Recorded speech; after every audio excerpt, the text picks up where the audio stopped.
Hey, Guy from New Plastic, and today we'll use Substance Painter to texture the Martian Gun we made in the last video, and then import the textures into Octane. You can buy this model on the New Plastic Gumroad, all nice and textured beautifully with both Octane and Redshift PBR materials, with both a low poly and a mid poly version. Great way to support the channel. Also, check out the prints and pins I made on the Pink Eye Gumroad, another great way to support the channel, and consider supporting on Patreon. These videos can take me days to record and edit, and there's absolutely no way I can do this without the support of my patrons and members. You'll be able to watch these videos with no ads, get access to the project files, get free products from the store, but mostly help me make more and better content for y'all. Follow me on Instagram at Ojang or the channel at Brand New Plastic. Join our Discord, subscribe, listen to Misfits. Let's go.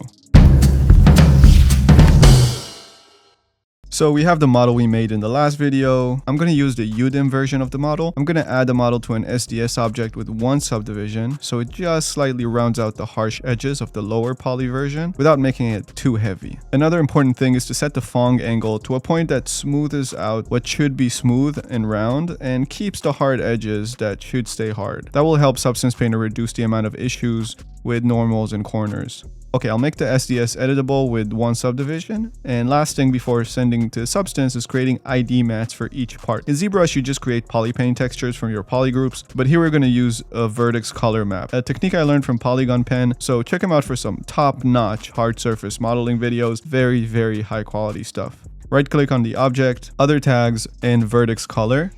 Now I'll select these points and hit UW to select the whole part. This whole part should be black. Double click on the vertex tag. Let's select blue to represent the black parts and hit apply selected. Now it's blue. Now I'll select this whole part and remove all these points all the way until this section here where the black part ends. Apply selected again with the same color.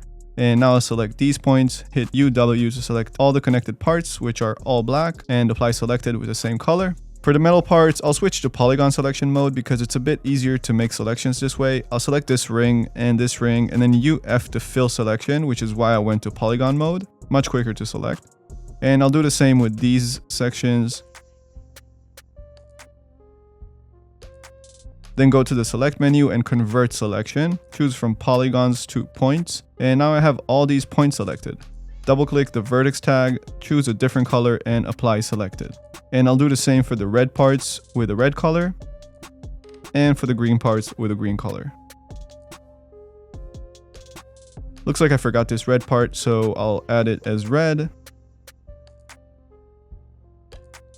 And that's it. Now go to File, Export, and click on the cogwheel next to the FBX. All these options can stay like this, but it's important to make sure you have vertex colors checked so it'll export the vertex map you created. And hit OK to export.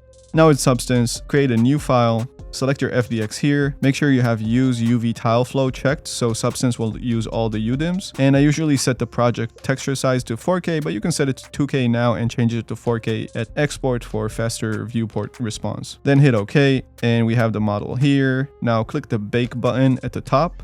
Here everything can stay like this. I like to put anti-aliasing at 16x, which will help reduce some artifacts on the edges of your UV seams that sometimes appear. Then in ID, make sure it's set to vertex color to use the vertex colors we set in Cinema. Then I like to increase the secondary rays all the way up on the curvature, thickness, and ambient occlusion maps. Then hit bake. This took around 2 minutes to bake. And here's our model ready for work. I'll click on this icon at the top right here and maybe just choose a different HDRI. It doesn't really matter, but I do like the Atelier one. And I can shift right click and drag around to change the direction of the HDRI. Let's add a fill layer. Change albedo to red. And the red parts seem to have a sort of a glittery effect to them. So in the normal map section, I'll add a flakes map. Way too big, so let's increase tiling to scale it down. And we can curb down the roughness and increase metalness. And actually, maybe just for the sake of flexibility, I'll remove the flakes from this layer. Add a new fill layer. Alt-click the normal channel to only select that and add the flakes map here. Now I can adjust the strength of the flakes independently if I go to normal mode and adjust the opacity. Nice, even smaller. Cool. Let's reduce the roughness even more and add a new fill layer for the roughness. up the roughness here, add a black mask, add fill adjustment, and here I'll look for some kind of a dirt map. This grunge wipe looks good. Scale it down. I can increase the roughness and maybe up the balance, which is essentially the gamma, to reveal more of the mask, so the effect will be slightly stronger. It's still subtle, but that's fine for now. Let's add another fill layer of only height information. Bring height down, add a black mask and a fill adjustment, and I'll search for scratches. Something subtle like this one. And I'll add another fill with a different scratch layer. Set blend mode to add. And let's add another fill with a third scratch layer, something heavy like this one. Scale down, change blend to add. And let's reduce the balance to tone it down. Lower the opacity. Okay, we got a bunch of imperfections here. Let's group all these layers together. Name it red. And let's add a mask with color selection, which is where we can select the different ID mats as masks. I'll go down here and click on pick color, and now we can see all our color mats, and I'll pick red. Beautiful. Name this bump, name this roughness.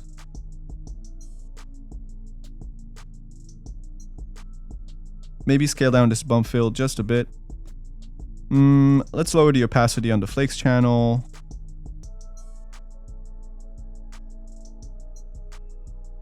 And let's see here. I can alt click the mask to see the contents of the mask, by the way. This map, we can scale down a bit. Maybe bring down the roughness, but I want to reveal more of this layer. The mask has too much black in it. Maybe choose a different map. Maybe this one. Invert it.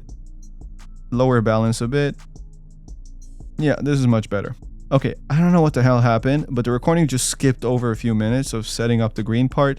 I thought of re-recording it, but it was literally the same process as the red part. A base layer with green color and low roughness, another fill layer of roughness masked with a grunge map, and a fill layer of height masked with a mix of grunge maps. And I'll also keep doing this process for the black part, so we're gonna go over this again. Anyway, this time I created another fill layer that has black albedo and height information set to negative, and I added a mask with some grunge maps to create these black scratchy scuffs. And this is where we're at now. So I'm now squashing the top fill adjustment layer, which has some rough Voronoi noise, and I'm trying to create these long cracks looking scuffs.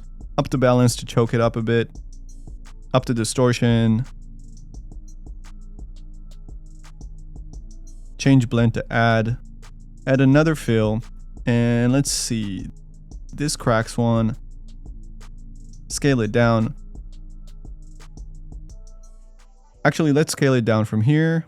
And bring back the tiling here. And I accidentally changed the offset. I meant to rotate it by 90 degrees. So let's do it here. There you go. Now scale it down. Up the contrast to kind of match it with the reference. Change blend mode to add. Add another fill adjustment, and let's add this cracks map. Let's invert it, choke it, and lower balance to really get these fine lines. Yeah, I like this. Let's bring it under all these, and now we can add a filter adjustment and add blur. And just blur out everything under it. Then add a levels adjustment and bring the right notch all the way to the left to really choke it. Okay, it's all a bit busy. Let's break it up with another fill and choose this map. Hide these for now. Let's invert it. Up the contrast and lower the balance. Okay, we're gonna keep editing this layer in a minute. Let's add some more stuff. I'll add another fill layer with black albedo and negative height. Add a black mask and add a generator adjustment with dirt. So it filled up all the crevices with this black color. But I don't like all the extra dirt it added. Nah, let's get rid of it and add a generator with curvature. Open the curvature menu and change mode to crevices instead of edges. And yeah, same effect but cleaner. And now I can add a paint adjustment, choose some grungy brush, and just manually break it up here a bit. And I'll also add a paint adjustment to the cracks layer. Choose a cracks brush and just lightly brush some areas. And I can also break up some of these larger cracks. This brush is too soft. Maybe this. This thin brush might work. Yeah, now I can just draw some cracks manually, remove some others. I know you can do a lot with maps, but there's something very satisfying about hand painting textures, especially because I'm so used to just like procedural work, so it's so fun to just take a minute and hand paint some effects. Okay, I want to actually remove all the black scuffs from these other green parts, so while still being on a paint adjustment layer, I'll select the polygon fill tool, change to UV chunk fill, make sure it's set to black, and click on all these UV islands to remove the effect from them. And okay, let's add another fill layer, leave it white for now, and here I'm adding a mask and filling up these UV islands with black, but I actually didn't even need to do this, so this doesn't matter. Okay, let's change albedo to black. Add a generator adjustment with metal edge wear.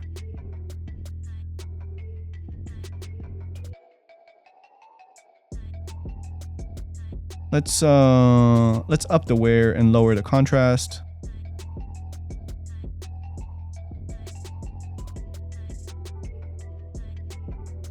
And yeah, let's get rid of this paint layer and add another one on top.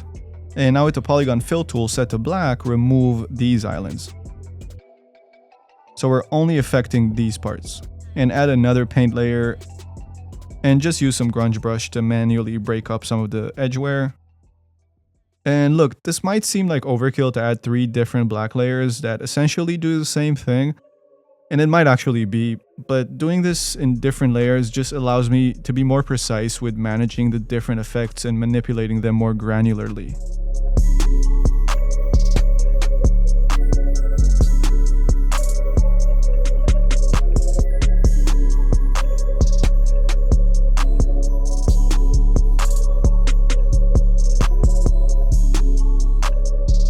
Okay, let's add another folder, call it black, and add a fill layer. Change albedo to black. Add color select mask and pick the blue. Add a fill layer with only height.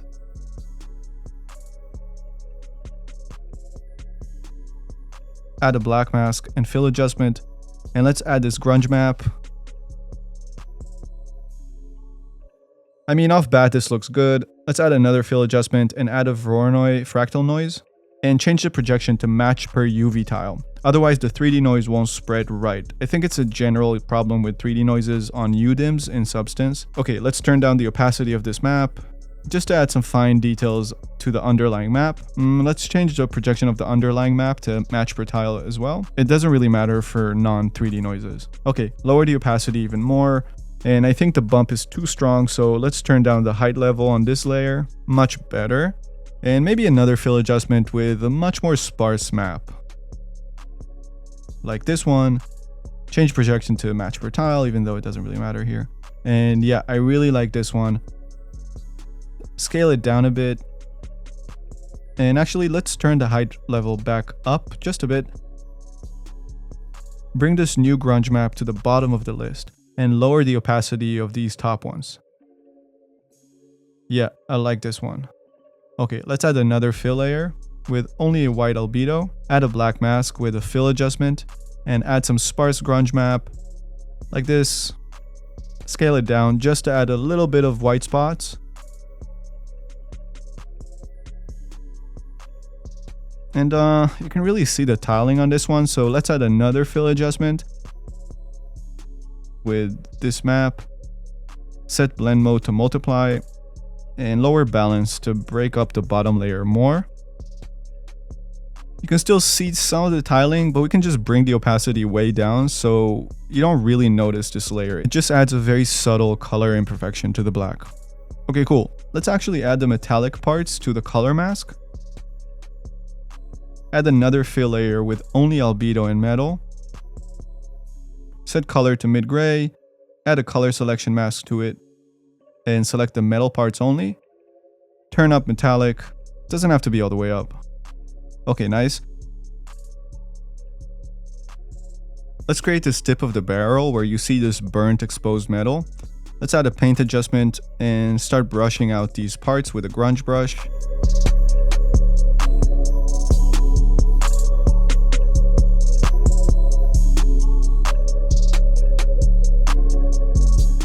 Add a levels adjustment and choke it out so we get really sharp transitions. Okay, and add another fill layer. No, actually, let's add a folder called burnt metal. Add a black mask and copy the mask from this layer onto the folder's mask. Pull this layer into the folder and delete its mask. Now add a new fill layer. Change color to some kind of a burnt orange. Add a black mask with a paint adjustment and softly brush in the edges. Then add another fill layer with some dark yellow color. Add a black mask and a paint adjustment and brush the yellows off the orange parts. And let's change blend mode to overlay.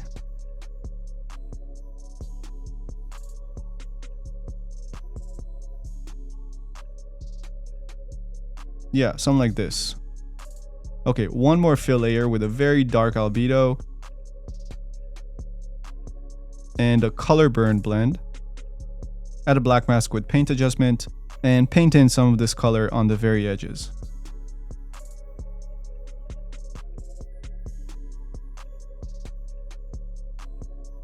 Yeah, looks really good. Okay, one more fill layer with roughness only. Lower the roughness a bit. Add a black mask with fill adjustment and add some fine noise grunge map. Scale it down even more. And then we can add a levels adjustment and crank the white parts to expose it even more. Yeah, subtle but great. Okay, seems like the mask here is missing some of the edges. We can increase the tolerance in the color selection mask, but let's just add a paint layer and paint in these parts.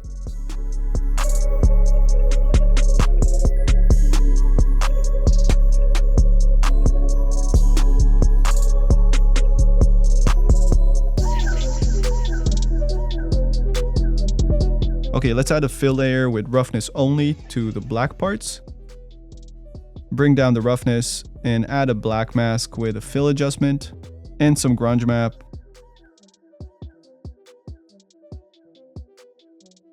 Okay, scale it down a bit.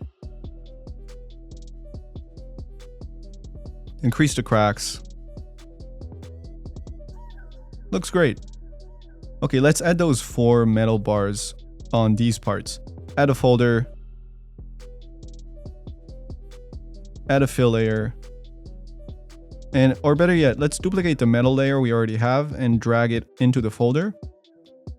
Add a black mask to the folder with a paint adjustment and start painting.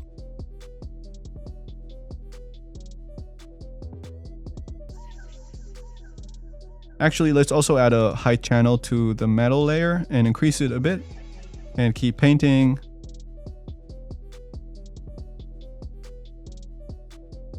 And the same on the bottom.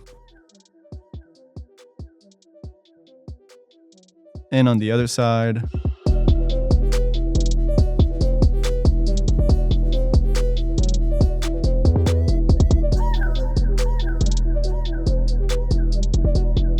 Nice. Okay, let's actually do it slightly different. I'll copy this mask and paste it into the mask of the metal layer. Now I can shift click the folder's mask to disable it. Turn off the height channel on the metal layer. Duplicate this layer and turn only the height channel on. Now I can add a filter adjustment to this layer's mask and blur it. And yes, I know I could probably just do it with anchor points. I probably would have if this was a more complex setup, but it's just so simple. And now I can add another paint adjustment to the metal layer and just break up all these metal parts manually.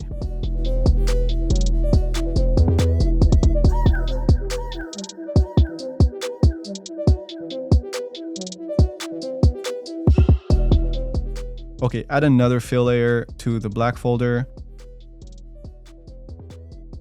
Turn on only the height channel and add some height.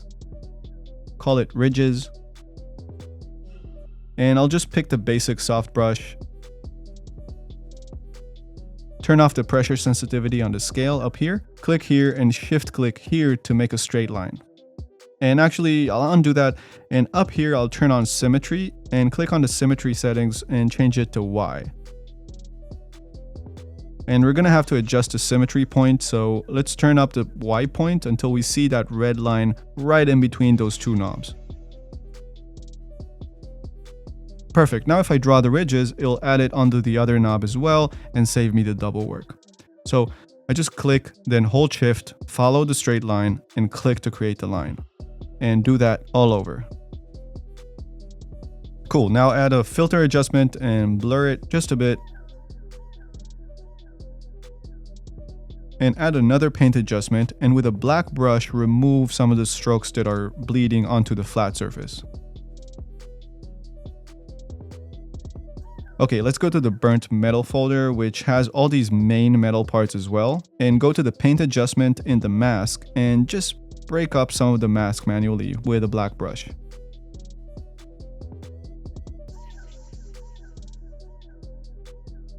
Let's go back to the black cracks on the green parts.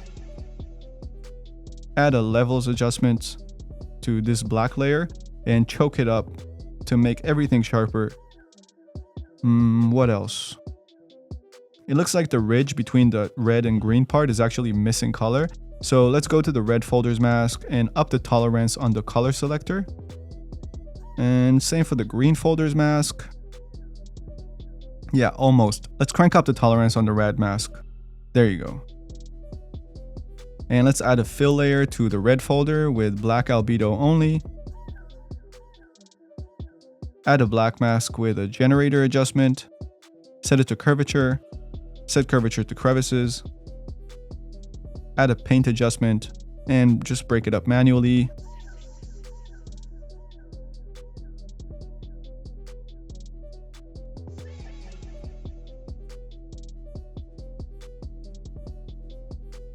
And looks like the curvature is painting these parts as well. So let's remove these parts with a black brush. Okay, looks good. Let's export the textures. I'll go to File and Export Textures. Pick an export folder. Then in the global settings, I'll leave everything on except the normal channel. The actual bump normals will show up in the OpenGL normal channel. And click Export. Okay, I have the scene set up in Octane with our model here. You can pause to see the Octane settings, nothing fancy. I have exposure up slightly, ACES turned on, some bloom action, and denoiser on. In the scene, I have this large backdrop with a blue diffuse material, this large area light at around 15 watts lighting it, and this other area light from the top lighting the model at around 10 watts. And I also have an HDRI for ambience lighting. Let's add a universal material, BRDF to GGX. And if we look at our texture exports, you can see we have 3 images for each channel, 1 image for each UDIM tile. That means I can't just use the image texture or drag in our image file like usual because this node doesn't have the ability to read UDIM sets. Instead, we need to use the image tiles node. I'll copy the image file string and paste it into the image tiles node. We have 3 UDIM tiles, so I'll set 3 in the grid option and then hit find pattern. And you can see it found our UDIM information immediately. However, if you look at the name sets, it's using 0001 instead of 1001, like what we have. So just click find pattern again, and now it starts from 1001. Also, I'll change the color space to linear sRGB and plug it into the albedo channel. And look at that. How sick is this? Now I'll just control drag this node a few times, one for metallic, roughness, normals, and height. Now all I need to do is change the name of this from base color to metallic and hit find pattern again to make it load the whole metallic UDIM set. Here from base color to roughness and hit find pattern. Here I'll copy and paste this normal map file name and find pattern. And here change it to height and hit find pattern. Okay, plug the metallic to the metallic channel, roughness to roughness, normals to normals, and height to the displacement channel through a displacement node. I'll change the displacement resolution to 4K, height to something small like 0.5, and mid value to 0.5 as well, because that's how Substance exports these maps. And yay, we're practically done. That's it. I mean, we have a little bit of editing to do, but that's the bulk of it. Right off bat, I can see our roughness channel is still too glossy, so let's change the gamma to 1 to make it brighter and more rough. And another thing I'll do is plug it into the specular channel through an Octane gradient. I'll reverse the gradient so that wherever the texture is more rough, it'll also have less specular. And I can drag the black notch to increase the blacks. I don't want full black, obviously, just to slightly pull back the specular strength in those areas. And already much better looking. Subtle, but great. Okay, and lastly, I'm looking at this and I'm thinking I want the indented part to have even less shine to them. And I can do that by using the height information. So I'll plug the height map into a gradient node and combine it with the specular gradient with a multiply node. And plug that into the specular channel. And wouldn't you know it, Octane crashed, but we're back. So let's edit the height gradient, and I want this map to have full white everywhere except slight blacks in the indented parts of the height map, which are already naturally darker, so I just need to really choke up the contrast of the gradient until I find a sweet spot. Something like this. If we look at the combination of both, it looks promising. Let's see how it looks. Yeah, that's a great subtle addition. I think we can reduce the overall displacement to 0.25. The roughness still feels a bit glossy. What if we bring down the gamma to 0.5?